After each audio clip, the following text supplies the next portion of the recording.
and welcome to another of our Hive streams. We're really excited about what's going to happen today. There's a heap of content to get through.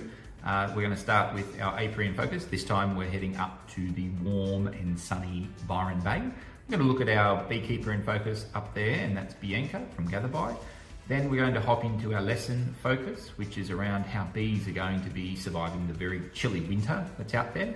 Of course, there's going to be a student voice section. Actually, we've got some really cool content in there this time. And finally, we'll look at our leaderboard and hopefully find another person to give a prize to. So hang around, let's jump in and enjoy another Hive stream.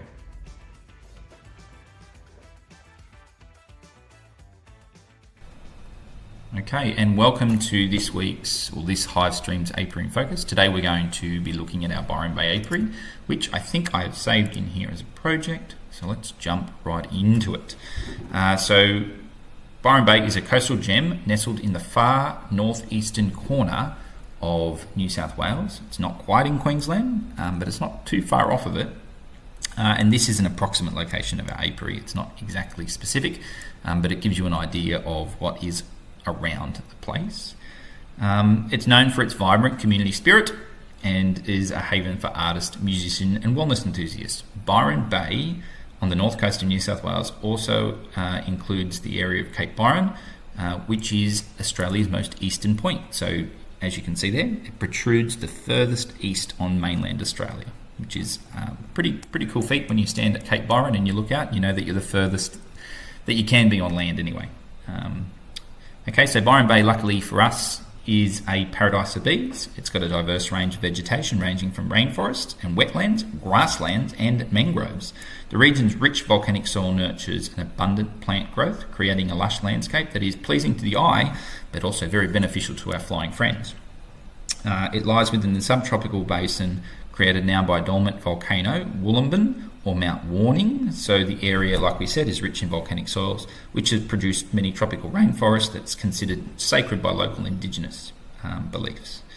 The climate here is what we call subtropical. It has warm summers and mild winters, making it a year-round destination for shorts and shirts.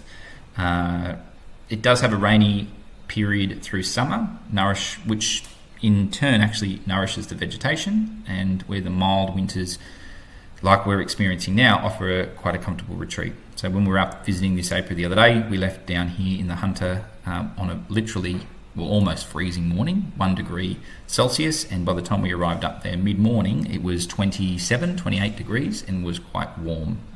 So you can imagine the bees are benefiting from that through winter. So the bees will have access in this very close area to a range of flowering plants, including macadamias, blueberries and tea trees. The plants provide rich sources of nectar and pollen, making it an ideal location for honey production. The subtropical climate also ensures a steady flow of honey throughout the year, making it a valuable addition to our Project Humble program. If you're lucky enough to have your hive up in the Byron Bay Apiary, you are very lucky, and hopefully this Apiary in Focus has given you a bit of an understanding of the areas surrounding it, and also what our bees are experiencing day in, day out up there. It would be a bit of paradise, really. Now, with the next segment, we're going to head over and meet Bee or Bianca from Gather By, who is our supporting and collaborating beekeeper in the Byron Bay area. She's a Byron Bay local. So we'll head to that now.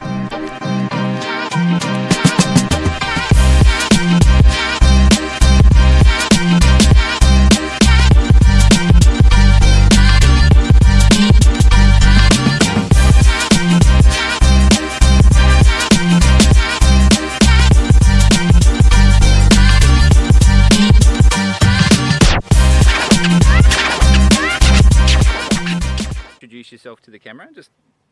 Hi, I'm Bianca. Okay, and Bianca's one of our team for Project Humble, or I guess a beekeeper extraordinaire from up here in Byron Bay, which is where we're joining you from today. Do you want to talk to the kids back at school as to what was the journey that you had in becoming a beekeeper? Well, it all started about 7.5 years ago, and I was offered a job at Flowhive, which is one of these hives over here. Actually, the hive that you built. Yeah, the hive that you built. I got a job there. So I kind of fell into it. Hadn't opened a beehive before, and I just fell in love. I think because the bees are so interesting, it's a never-ending learning journey, and I ended up kind of becoming the person that helps beekeepers all around the world in all different climates and locations and conditions, and learned all the ins and outs of honeybee beekeeping, and it's just started a lifelong journey of interesting stuff, and it bleeds into all pollinators and everything, all the ecosystems around the world, because it's all connected. It is all connected. What a great, you got a great origin story, so to speak. So when you first started at Flowhive, did you have any hives at all? No, I hadn't opened a Zero hives? Mm-hmm. Okay. Zero. And how many years ago was that? That was a few years ago? That was about 7 Okay. years ago, 7 and a And half. how many hives do you have now? Personally, I have about 12 hives, but then I look after other people's hives and I mentor them, and altogether it's about 60 hives. Yeah, wow. So you must have really fallen in love with it, have you? Yeah. Oh, good. Okay. Tell us a little bit about what you're doing now. You said you did work at Flowhive, which means past tense. So what's the bee extraordinaire from Byron Bay doing now? Yeah, so I only left Flowhive recently, and now I'm working for a Manuka honey company in Australia, and not many people know, but Australia is actually home to Manuka honey, the actual honey, and we've actually got 14 different varieties of bioactive, but 17 species of leptosperm and Manuka producing Wow. plant in the world. So, and that doesn't compare to anywhere else in the world. New Zealand have one. Anyway, we've just got basically incredible honey in Australia, and we're building the business with a sort of closed loop regenerative ag business model, which gives back to the planet and the community, including traditional communities that we're working with. Yeah. So it's a very exciting business to be part of. Oh, that's awesome. Okay, one last question. I promise that's all. Yeah. Any fun or interesting stories that bees have, I guess, gifted you in your journey across the 7 years? They've kind of just opened my eyes to the natural world, which is leading me into the most exciting things.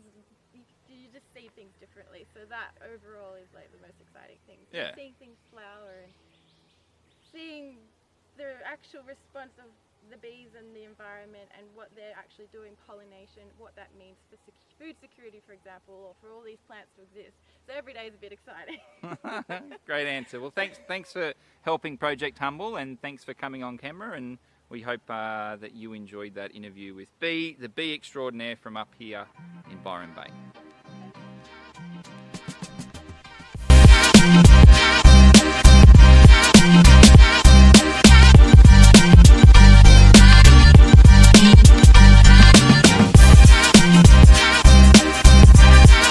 Okay, so what I want to talk about this hive stream in terms of our learning unit today is just how is it that bees and our colonies are able to keep warm during winter. Now, normally winter, in Europe at least, is a period of prolonged cold and not much forage around. So bees kind of go into like a hibernation state. It's not called hibernation, it's called clustering. And what they do is they tend to gather around one another and keep each other warm, and surround the queen in particular. But if they're carrying across any brood or baby bees, then that's something that they tend to concentrate their warmth on. Now, the cool thing about bees, in that when they are concentrating that warmth on, they are able to generate a bit of their own heat. So, as long as they've got enough feed in the hive, hence the honey stores that they've gathered through spring and summer, they will consume that and use that energy to generate heat. So how do they do that? On their backs, they've got 2 pairs of wings, or 4 wings in total. As you can imagine, if they were to flap those wings, they would generate a fair bit of wind, which is not an ideal thing. I've got a bee flying around my hair here, just sussing me out, sussing the camera out. So what they do is they've got these hooks inside their body that they can detach. So they detach their wings, but it's a process of them kind of flexing those muscles as though they're flying, without them actually moving their wings. And in doing so, that muscle movement, or that muscle, I guess, use, generates a type of heat, like you would if you were going to run around the field. Your legs and your muscles would generate heat because they're being used and active. So the colony will gather around the queen and gather around their brood in the middle of the hive, where it's nice and warm, away from the drafts of the entrance and any holes they might have in, let's say, a tree cavity, flexing those muscles with their wings unhooked, in an effort to generate enough warmth for them to stay active. It's called clustering. So when it is particularly cold, say a frosty morning, or anything, really underneath 15 degrees, they'll be gathering around and keeping each other warm rather than breaking cluster and moving around the hive. So they'll tend to be around the middle. So I'm going to show you some video now of what the clustering looks like. It's not exactly the tightest cluster I've seen because the temperature is warm enough for them to be moving around here. But it will give you an idea as to kind of where that mass of bees will be in a typical colony, generating the heat around the middle. And the queen should be typically right in the center of all of that heat. Okay, so when we're talking about clustering in a hive, this is typically where you would tend to find them. You'll see that they're kind of in the middle of this colony, or in the middle of their box, and the bees are slowly kind of moving around. Not, excessive movements, but now that I've got that lid off, all of that heat that they've kept warm in that cavity is slowly dissipating. So it will elicit a bit of a response in this colony, and that will be to try and generate more heat, but obviously it's not going to be very successful unless we put the lid back on. So the cluster tends to happen in the middle, and then within that middle, most of the bees will be covering the important stuff like the brood and the queen and keeping her nice and warm. So even on those chilly mornings, your colony is able to make enough heat and warmth for them to survive a very cold winter. That is, of course, if they've got access to food, pollen, to use the nutrition to flex those muscles. So hopefully that made a bit of sense. Bees are an amazing kind of organism at a colony level. So, thousands and thousands of bees working together to keep each other warm. The single most important bee in there is the queen bee. And she is the one that you will typically find when they are clustering right in the middle of that cluster, benefiting from that heat. So look, hopefully that made a bit of sense as to what they're doing inside that colony. It's a pretty amazing kind of thing that they're able to generate that heat without flapping their wings, just by flexing their muscles.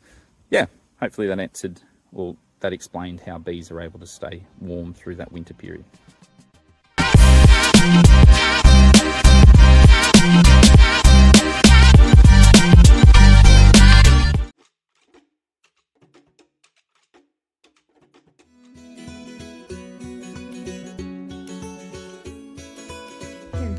Hi everyone, I'm Charlie. And I'm Charlie's teacher, Miss Woodbury. And today we're going to show you how to put on a bee suit. For this, you'll need your beekeeper's hat, your suit and your gloves.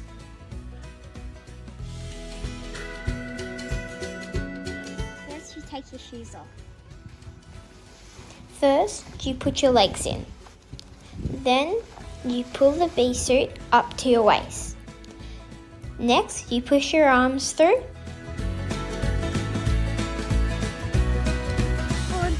Now you zip it up, and that's the end of the base. Next we put on the hat.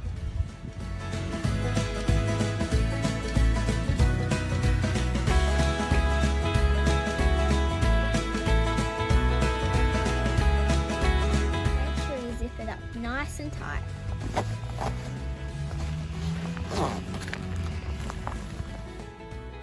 It's important to wear gloves, especially long ones, so the bees don't sting you when you're handling them. Good. Now I'm in my bee suit. Now I've joined Charlie in a bee suit as well, and Charlie's going to tell us why it's important to wear a bee suit. It's really important to wear a bee suit while handling bees so you don't get stung or hurt. Thanks for watching, and we hope that you one day get to be in the bee suit as well.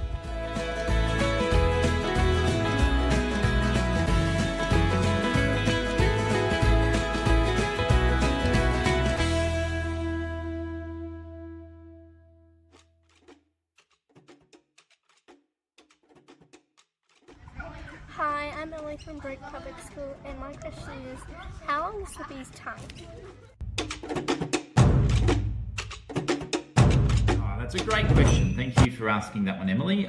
Before I get to answering it though, let me just do a big shout out to Charlie from Ellalong for your contributions to this week's this Hive Stream Student Voice. What a great, informative and procedural text that you have made. There's a lot of effort that's gone into it. I might have to get in contact with you for some tips to improve our Hive Stream quality. It's up there.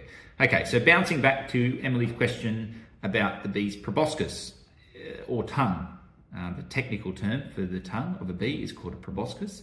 Short answer is that it's really long, comparatively speaking. So when we're talking about the size or the length of a bee, they can vary depending on the species and the unique characteristics of each individual bee. But most bees are about 15, 16, 17 mils long, so that's about 1.5 centimetres. Now the proboscis can be about 6.5 millimeters long. And again, some species have longer proboscis or probosci than others. But when you think about that in terms of the bee's length, you're looking at about half of its body length in its tongue. And the way in which you can do that is it's like a straw. It kind of extends out, and it has had to evolve such a long tongue so that it can access the nectar that's present in flowers or certain types of flowers. Great question. Thank you for that. Hey Ben, how many bees are in a healthy hive?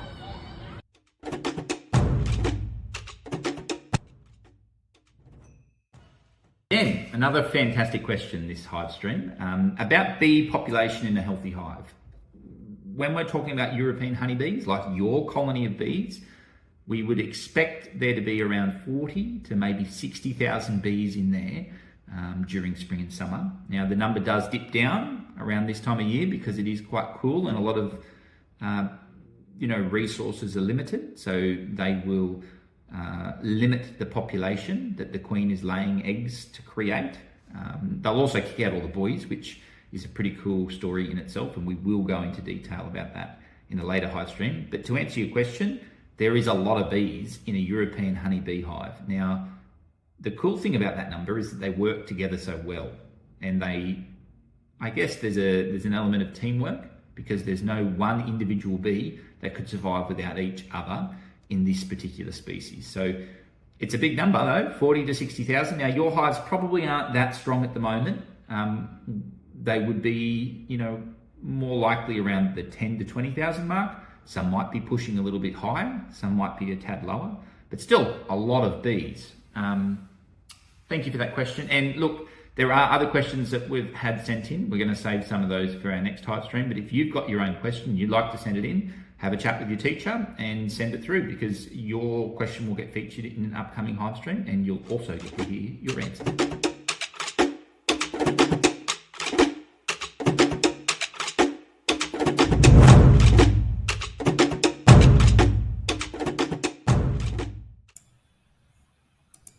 Okay, so here we are in our leaderboard update section of the hive stream. We're going to keep this one nice and short.